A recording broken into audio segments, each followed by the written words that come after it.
I already covered a hydraulic analogy for um,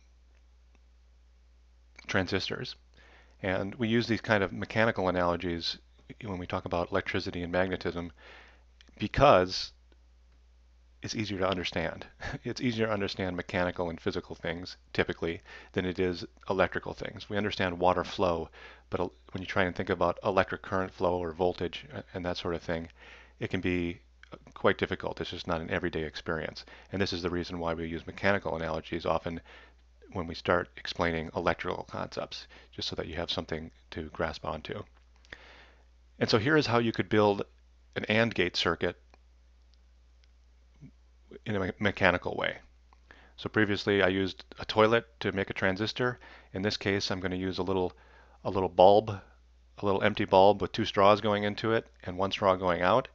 And I'm going to make that follow the rules of an AND gate. This is how it works. The idea here is these are the two inputs, and then this is the output. You can ignore this XOR part for now, and ignore everything below this line actually for now. And the idea here is that water is either flowing into the straw or into this straw or into both of them, or not at all. Those are the four possibilities corresponding to the four rows in the logic table. Nothing, nothing, something, nothing, the reverse of that, and then something, something. And here's what happens. Suppose you just put water flow into here. What's going to happen is it just overshoots.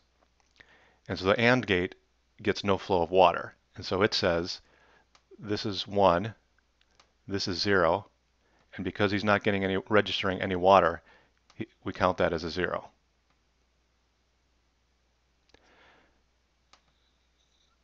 You can do the same thing with this one. Water flows in, shoots over.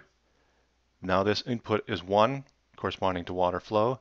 This input is 0, and the AND gate doesn't register anything, or the AND bucket doesn't capture anything, and therefore it registers as 0.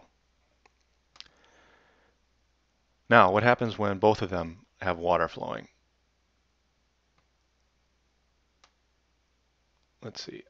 The streams collide, and then water flows into here. So we have 1 here, 1 here, and because the AND bucket is registering water, it says I get a 1. This kind of looks like a face.